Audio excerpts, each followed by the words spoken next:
Good morning, all of you.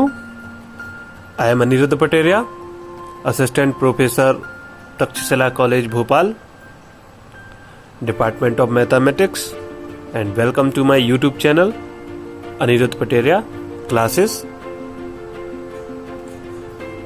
Dear students, आज से हम लोग हमारे जो BSc फर्स्ट ईयर का फर्स्ट पेपर है अलजेब्रा एंड ट्रिग्नोमेट्री, उसका first chapter rank of matrix के बारे में पढ़ेंगे। रैंक ऑफ मैट्रिक्स कैसे फाइंड करते हैं और आगे की वीडियो में उसके अलग अलग फॉर्म से रैंक कैसे फाइंड की जाती है, नल्टी या शून्यता कैसे फाइंड की जाती है, वह भी जानेंगे। इसमें हम लोग आज से किसी भी आव्यूह की जाति या रैंक ऑफ मैट्रिक्स फाइंड करने से पहले कुछ बेसिक इन्फॉर्मेशन के बारे में भी जानते हैं, जो आई होप सभी स्टूडेंट्स जानते होंगे। 12th में हम लोगों ने मैट्रिक्स अच्छे से पढ़ा है, फिर भी मैं उन बच्चों को नज़र में रख के वीडियो बना रहा हूं जो नहीं भी जानते हैं या जो कभी कभी बायोलॉजी या एडिशनल सब्जेक्ट पर ज़्यादा फोकस करके मैथ्स पर कम ध्यान देते हैं और बाद में BSc करने लगते हैं, या उन सभी बच्चों के लिए जो बेसिक उनका स्ट्रॉन्ग नहीं रहता है और हमारे सामने कब कोई सिचुएशन आ जाती है तो समझ नहीं आता है, लगता है कि हमें पुराने टॉपिक क्लियर होते तो आज ये टॉपिक बहुत अच्छे से समझ आता। तो मैं उस 12th के टॉपिक को भी ऐड करके चलूँगा उन बच्चों के लिए जिनका बेस स्ट्रॉन्ग नहीं है। तो आशा है सभी बच्चे समझ पाएंगे। BSc के जितने भी टॉपिक्स हैं, जितने भी पेपर हैं, first year, second year, third year, बड़ी सिंपल है, कुछ भी नहीं है उसमें। बस आप लोग मेरे वीडियो को अच्छे से देखें, समझें। यदि कुछ समझ नहीं आता है तो बार बार वीडियो को रिप्ले करके देखें, और यदि फिर भी वीडियो में कुछ आप लोगों को डाउट रहता है, कुछ मुझसे भी कुछ गलतियां हो सकती हैं, तो आप लोग निश्चित रूप से मुझे कमेंट बॉक्स में कमेंट कर सकते हैं। नेक्स्ट वीडियो में उन डाउट को क्लियर भी किया जाएगा और उसका समाधान भी किया जाएगा। जो कुछ मुझसे भी गलती हो सकती हैं, यदि होंगी तो उनको भी आप लोगों को क्लियर किया जाएगा। तो आप लोग आज से हमारा जो फर्स्ट चैप्टर है रैंक ऑफ मैट्रिक्स के बारे में पढ़ रहे हैं। तो चलिए स्टार्ट करते हैं आज का topic, rank of matrix. Okay, तो किसी भी आव्यूह की जाति ज्ञात करने से पहले चलिए, आप लोगों ने 12th में पढ़ा था आव्यूह। आव्यूह किसे कहते हैं? तो गणित में आव्यूह एक अदिश राशि या सदिश राशियों से निर्मित आयताकार रचना होती है, जिसे हम लोग इस वाले लघु कोष्ठक, इसके अंदर एलिमेंट होते हैं 1 2 3 4 5 6 7 8 9, है ना। ये लघु कोष्ठक या दोहरे खंड, इस टाइप के कोष्ठक या इस टाइप के ब्रैकेट में जो एलिमेंट रहते हैं 1 2 3 4 5 6 7 8 9, ओके। लेकिन मोस्टली हम लोग इस वाले ब्रैकेट का यूज करते हैं आव्यूह में, है ना। इस वाले आव्यूह का, इसमें एलिमेंट होते हैं 1 2 3 4 5 6 7 8 9, ओके।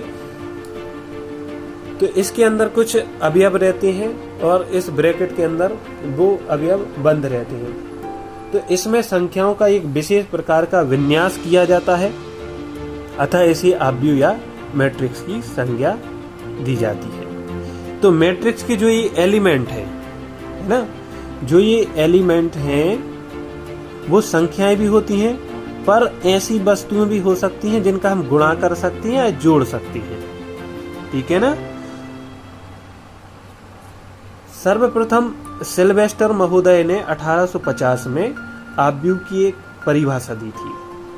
कि संख्याओं के किसी आयताकार या वर्गाकार सारणी को जिसमें से क्या सारणिक बन सके, आव्यूह कहते हैं। तो सारणिक कैसे बनते हैं, तो इसके क्या है, हर आव्यूह में एक सारणिक का अस्तित्व होता है, इसीलिए कहते हैं कि हर आव्यूह से सारणिक बन सके तो उसको हम आव्यूह कहते हैं, ऐसा सिल्वेस्टर महोदय ने कहा था। 2, 4, 5, 6, 7, 8, 9, 10, 11। तो इसका जो सारणिक है, इसमें आव्यूह का अस्तित्व है, आव्यूह में सारणिक का अस्तित्व होता है। चलिए, ये तो हम लोग पहले से जानते थे, फिर भी आज जान लिया कि आव्यूह क्या कहते हैं। और मोस्ट इम्पोर्टेंट, स्टूडेंट यहाँ पे कंफ्यूज हो जाते हैं कि स्तंभ किसे कहते हैं, कॉलम किसे कहते हैं, पंक्ति किसे कहते हैं, रो किसे कहते हैं। तो देखिए, पंक्ति, ठीक है ना, इसी से अंग्रेजी में हम लोग रो बोलते हैं, ठीक है ना। स्तंभ, इससे हम लोग कॉलम बोलते हैं। ओके, समझ आया। तो बार बार हम लोग रो और कॉलम की बात करते हैं, चाहे हिंदी मीडियम वाले हो चाहे इंग्लिश। अभी आगे हम लोग जब वो संक्रिया अप्लाई करते हैं, ये आप लोगों ने 11th-12th में पढ़ा होगा, R1 लगा दिया प्लस R2 कर दिया, या C1 कर दिया, C2 कर दिया। तो यहाँ पे बच्चे लोग कंफ्यूज हो जाते हैं कभी कभी कि रो कॉलम क्या हो गई है। तो आप लोग प्रैक्टिकली लाइफ में देखिए, कॉलम क्या कहते हैं। आपके घर में जब लोग कंस्ट्रक्शन का काम चलता है, मकान वगैरह बनता है, तो खड़े खड़े कॉलम कर देते हैं, कहते हैं हम लोगों ने कॉलम करा ली है अभी। और हिंदी में क्या बोलते हैं, स्तंभ खड़े हुए हैं, है ना, स्तंभ या पिलर। तो जो खड़े रहते हैं, जैसे ये, तो ये जो खड़े हैं 1, 4, 7, 2, 5, तो इनसे कहते हैं स्तंभ। ये क्या है, स्तंभ। ओके। और कभी कभी क्लास में हम लोग बैठते थे, नीचे बैठ जाते हैं, तो उनसे क्या बोलते हैं, पंक्ति, है ना। ऐसे ऐसे बैठते हैं ना, 1, 2, 3, 4, 5, चलिए इस रो में बैठ जाइए, बोलते हैं इंग्लिश में रो में बैठ जाइए या पंक्ति में बैठ जाइए, तो इससे बोलते हैं पंक्ति। देखिए 1, 2, 3, 4 ऐसे रो में बैठा। तो जो इस टाइप में रहते हैं, आड़े टाइप में, है ना, तो इससे कहते हैं रो। और जो खड़े रहते हैं, इनसे कहते हैं स्तंभ। क्लियर है, रो कॉलम। अब आप लोग को आई होप समझ आ गया।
उपाव्यू लिया, इसका हमने डिटर्मिनेंट निकाला, क्या हो गया 1 2 3 2 3 4 0 2 2।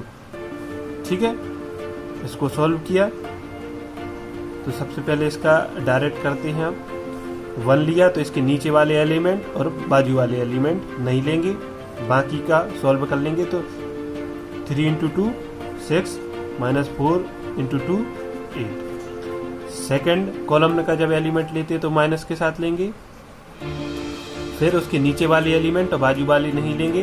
तो 2 इंटू 2 4 माइनस 4 इंटू 0 0।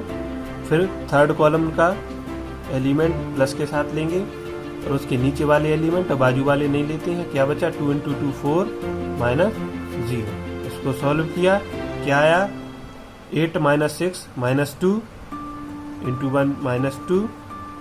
माइनस 2 का इधर मल्टीप्लाई होगा तो क्या हो जाएगा माइनस का 8 प्लस 3 इंटू 4 12। इसको सॉल्व किया तो क्या आया हमारे पास वैल्यू 2।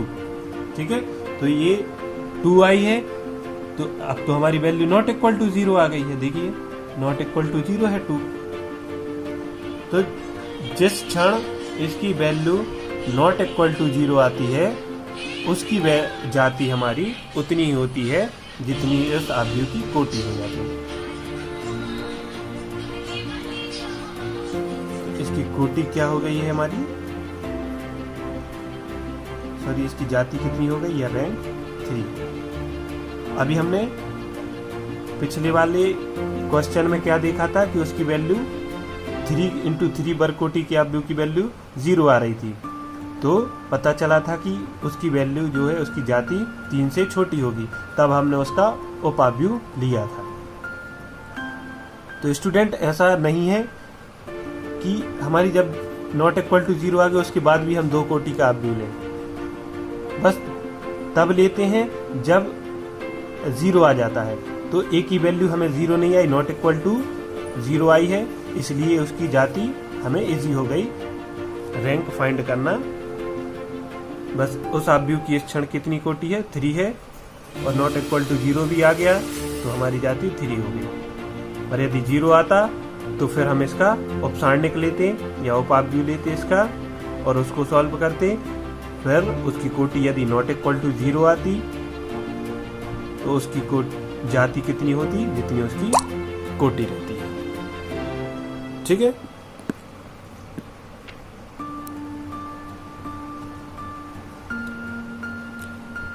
आई होप आप लोगों को यह लेक्चर समझ आया होगा, जाति फाइंड करना अच्छे से समझ आया होगा।